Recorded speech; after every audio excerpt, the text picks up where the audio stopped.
Okay, welcome back to another episode of Carl's Scale Model Showcase. Once again, I'd like to say thanks to everybody who tunes in and checks out one of my scale model videos every now and then from time to time.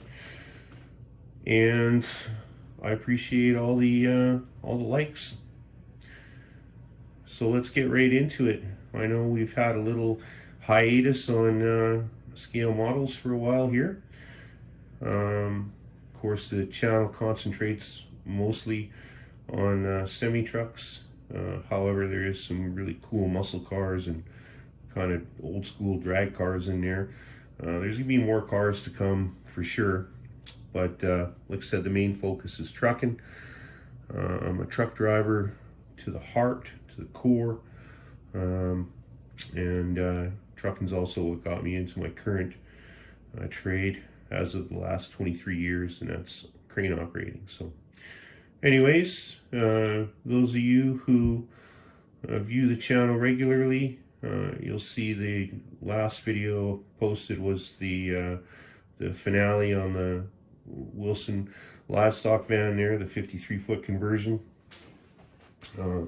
During the building of that particular trailer, I took a few timeouts from it and just stepped away and started working on other things. So we got a couple of trucks on the go. Not going to really get into that, and then we didn't really give anything away on this, what we see here before us right now. But we've been working on this for a while too. So we just kind of squeeze this in the middle, get another video clip out, and show off what I call Mr. Majestic, the early 80s Western Star 5964 was the model series for these ones. And it's, Italeri, the 124 scale offering from Italeri or Italeri, whatever you want to pronounce it. Tomato, Z28, Z28, decals, decals. I just had to throw all that in there because I'm Canadian, I'm proud of it. And up here we call it decals, we call it Z28.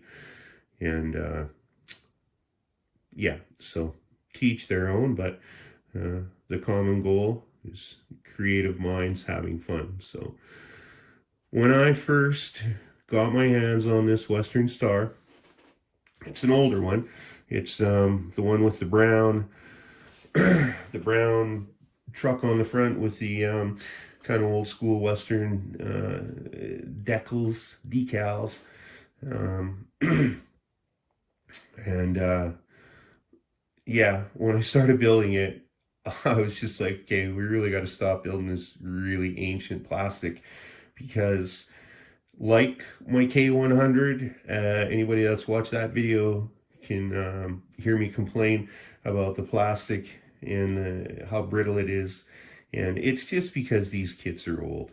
Maybe back in those days when they came out of the mold, the injection process, the plastic pellets they were using were not the best quality at that time or for those runs or whatever. But some of these kits are more brittle than others, and that's fine. You just got to be a little bit more careful with them. I mean, I cracked this thing in a few places, just fixed up the crack, bandaged it up, and repainted it. And like I said, a few times now, I'm not building for contest quality. I like to build a nice clean model, something that's realistic as well, and actually looks the part.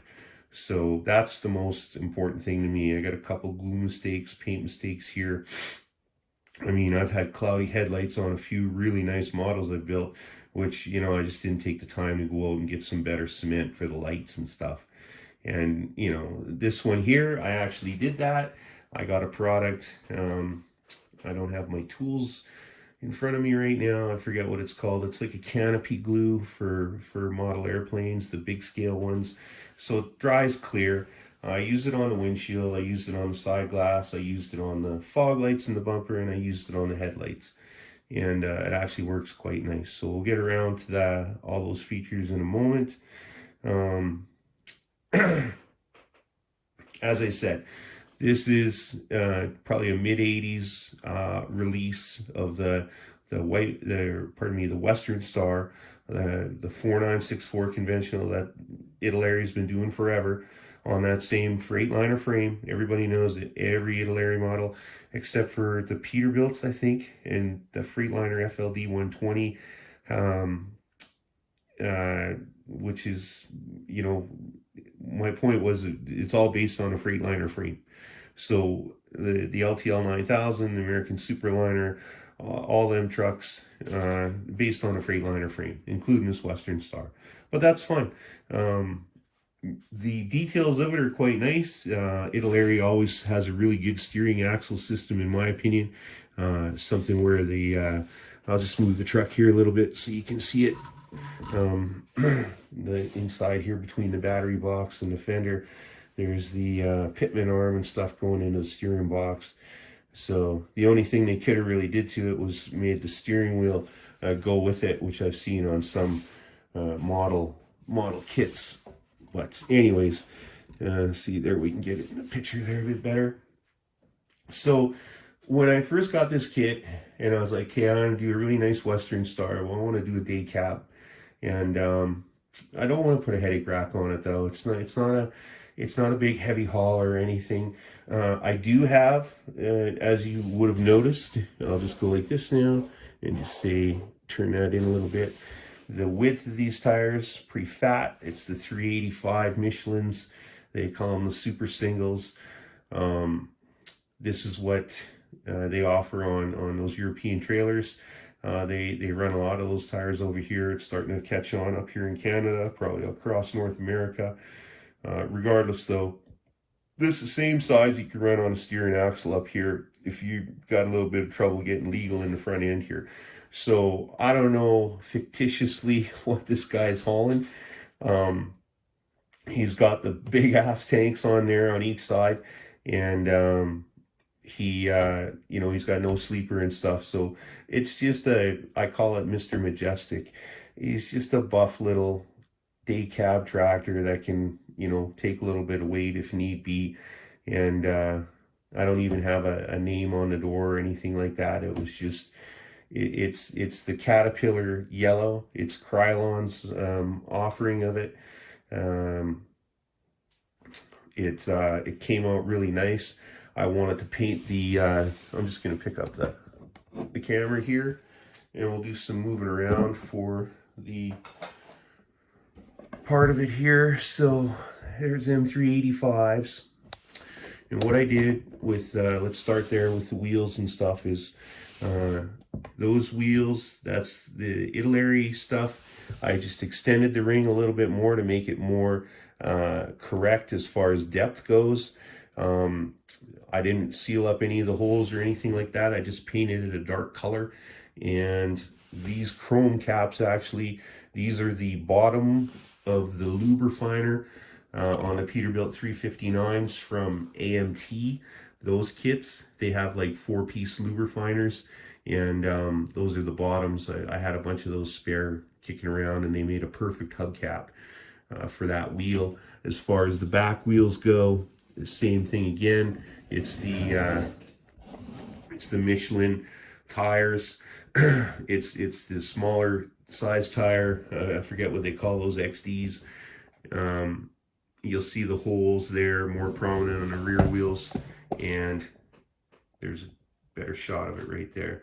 The Chrome Baby Moons are just an AMT offering. It had some spare parts and whatnot, and just kind of went with that. So I thought it was a nice contrast. Like I said, when I first envisioned the truck, before I even built one part of it, I had the yellow matching fuel tanks in mind with the chrome banding. I had the back of the cab. I made that panel from scratch with that rear window in there, and it's nothing fancy. It's got a piece of that thin clear plastic on the back window, and then we just kind of painted in there for the simulation of the rubber and whatnot. We put one grab handle on there. That's it. We got one checker plate on here, and we decided to try a different kind of airline. an electrical cable or electrical cord. And so we just went with the standard pigtails, or pardon me, pigtails in those standard colors with the red and blue and then the green for the electrical cord. So one thing you'll notice in here, anybody who's an Italeri, like I said, this Freightliner frame, you're going to see this in pretty much every Italeri kit, except right over there, the FLD 120 in the bottom center, and then just up top from it there would be that Peterbilt. It's got more of a realistic frame. Anyways, realistic for a Peterbilt. Enough of that. So, but right in here, between that, that kind of front fender, wheel fender, mud flap, and the tank, put a decal in there for the heat treated alloy. Do not weld or anything like that. It's shortened there. It's shortened by, I believe it was 1 inch or 3/4 of an inch. So let's see, I tighten that up. So you can see that right there. I shortened that to make it look a little bit better wheelbase for the day cab. Now, I didn't shorten it to scale. I just shortened it to looks. And I was just like, okay, we got enough room in there for the fender. We got enough room in there for the back of the fuel tank. Put a little cool decal in there, why not? And the seam, you can't even see. It's cut just ahead of the insert for the fender. For that little mud flap right there, and it's cut right in here, and part of the structural to that is that check plate on there, so it just makes everything a little bit more rigid. The frame rails were cut and rejoined, shortened and rejoined. They're solid enough as it is, but just for an added insurance. So as far as the stacks go, you know, I don't know. I try and get this black wash thing going sometimes, depending on the depth of the actual recessed areas, and then how the paint, reacts to that chrome surface in there. Doesn't always work the best when you just let it dry and then take it off with thinner. I mean, it's a process, but we kind of blacked it out a little bit. It's not perfect, but I think it looks cool. Went minimal on the decals here. Got a US DOT decal on the door there, so he's passing through the scales. He should really, up here, he should be running a gross and a tare weight, but like I said, whatever, details. Just decided to put something on the air cleaner, why not? Old 85, number 85 or unit 85. So added some crossbars in here on the mirrors. You'll see that on a regular mirror, it's just the it doesn't have the crossbars, so it just makes it a little bit more correct in my opinion. Some bare metal foil work and whatnot, and like I said, I really like the way the pigtails came out. I didn't get too fancy for the glad hands. I just kind of you can't really see against the checker plate there, but I did put a little end on them to simulate there's something there at least. Ran the pogo stick anyways, why not? Inside the interior here, can't really see, but maybe a little bit. Just use a standard decal for the decal for the gauges and whatnot. And really happy about, just bear with me for a second here, get the camera situation. Okay, sorry about that. So real happy here with the way that the hood turned out. It's really neat, actually. These little latches that would keep the hood closed, you glue them on there, and there's just enough room for the hood to pass off them. And then when it comes back in now, or when the hood comes back down, they have no problem clearing it. So we got a nice little 400 Cummins in there, probably the big cam unit. We did some detail on the frame and whatnot with the steering box. The rest of it's pretty standard stuff, just right out of the box and whatnot. Did a little bit of paint detail with some hoses and whatnot. Got the steering and everything to work really nice, so that works out. Actually, part of that, and see how the hood fits on there with them latches? That actually works out quite nice. I would have liked the Western Star in more of a chrome or silver, I guess, but you know, I did do some research, and some of them looked white to me or painted on there. So, anyways, or not painted on, just a white decal or decal, if you will. Of course, let's get a little bit closer here. So, we just put one Michigan license plate on there. This guy works out of Michigan, apparently, or this driver. There's how the clear lights worked out with that canopy glue, and in the bumper there.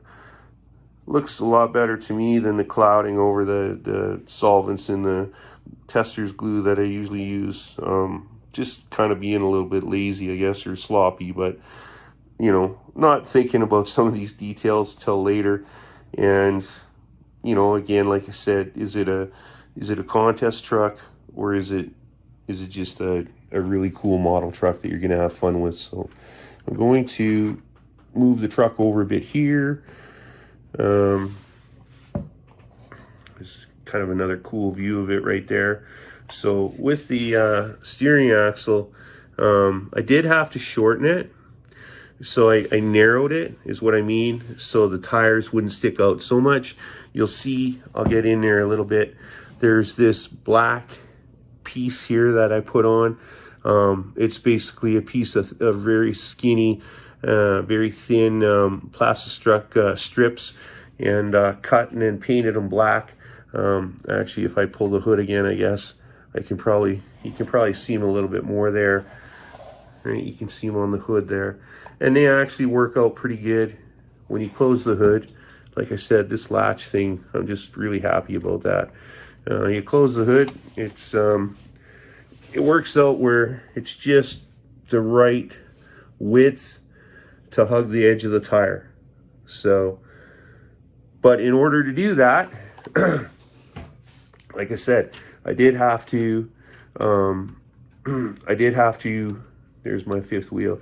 It's not completely glued on there, so I'm just gonna try and move this over. I had to narrow the steering axle and then move it ahead a little bit to get it in the center of the fenders there. So, and then down here, I just got some regular paint detail, sanded the tires and whatnot. So I'm just gonna put it back down now. I'm going to get my European fifth wheel back on here, which I did want to change that out to more of a US style fifth wheel, but whatever. I don't even have a trailer picked out for this one yet. I wanted to actually get some stacks that were curved like that. So these are right out of the box, and I just sealed them up nice and then hit them with the chrome spray paint. I mean, it's never like chrome, or even when you take chrome plating and hit it with a matte finish or a semi-gloss. You know, you just don't quite get that sheen like you would from even the bare metal foil on the straps there. But the chrome plate and the pogo stick, and not really the pogo stick, the chrome plate for sure was hit with some satin finish. Same with the battery boxes. So, but anyways, I like it. It's a really cool, just like I said, just bombing around town, cleaning house on the night shift, you know, moving a bunch of trailers or whatever, or just doing some maybe a little bit heavier than normal, you know, trips around the city and whatnot, or close proximity to the home base. And you know, lots of power with that Cummins, and just having a good time. But yeah, as far as the rest of it goes, I don't know what I'm gonna do with the trailer yet. I'm gonna figure something out for it, I guess. But yeah, I think it just looks buff. It looks like, you know, being a gear jammer, I'd love to spend a couple hours just booting around in it. It'd be a good time. So anyways, as always, appreciate all the viewers and the tuning in, and stay tuned. We got some cool stuff coming up this year for sure in 2022. And, you know, as always, keep on building those models.